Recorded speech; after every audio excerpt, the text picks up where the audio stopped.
guys, it's Christina from Redefine Creative, and I am back today with another process video and kind of technique talk with Sara Scraps, and this is called Rediscover Your Stash, and this time we are working with colored cardstock. So something that we all definitely have, and most of us don't really use very often anymore.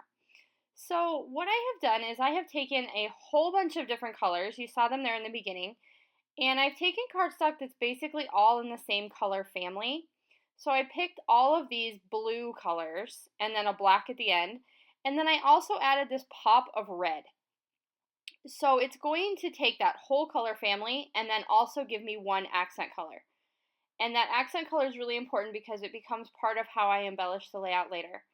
And then basically all I did was I just freehanded, created a little chevron shape. You could also do this with a die cut machine, or you could print a picture off, like an image off of Microsoft Word, and then cut it out of the different cardstocks. For me, I just freehanded a little chevron, and then I cut it one chevron piece out of each one of those colors that I wanted to be in my layout.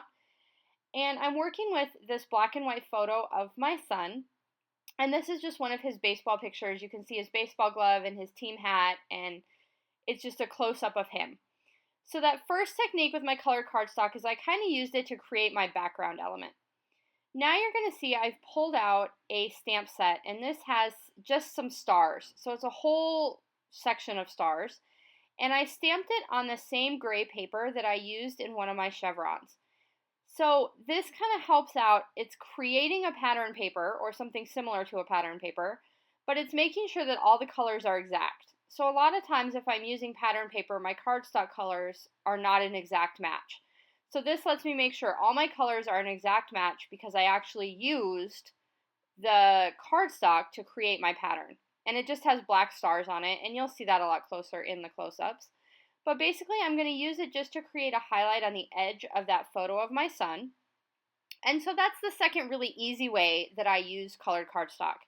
So I created a background element, I used that family of colors, and now I've done some stamping to create the look of a kind of distressed pattern paper. So now my third idea, or my third technique for colored cardstock, is I often buy tags like this that are kind of special and different, but I will not pay the price and buy just regular tags. But often I want them in a color. So I have used a package of them that I bought from Tuesday Morning just as a template. And I'm cutting it out of a piece of that red cardstock. So again, I have the same color and the same texture.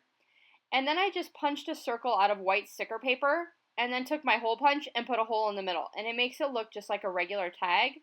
So then I could add my baker's twine up through the top, and I did red and blue. And now you see I have pulled out some of these cork-fetty stars, and these are from the Spiegelmom Scrap Store. And I am adding them strategically kind of around my elements here. So this is going to be a very simple layout. It doesn't have a lot to it, but it creates a really bold look because of all those colored cardstocks. So I'm adding in just a few of those cork-fetty stars, and you see I've put my title on there as well, so Little League All-Star, and I used some mini market letters from October Afternoon for the Little League. And then the All-Star are some blue puffy ones from Pink Fresh Studios' new Indigo Hills. And then I found this little star, and I didn't like the outside color on it because it didn't go with my layout, so I just cut that off. And then I grabbed one of these little illustrated faith stickers that says Be Bold. And that's going to kind of finish off that element above my photo. And for this layout, that's really going to do it. So I'm not going to do a whole lot else. I'm going to let all of those elements I created kind of stand on their own. I am going to go back later and add a little bit of journaling right underneath that row of chevrons. And that's going to do it for this layout. So 3 really fun, quick and easy techniques to get that colored cardstock out of your stash onto your pages. Make sure to check out Sara's video as well to see how she is using colored cardstock. And we'll be back again on the 15th with the next Rediscover Your Stash. Bye!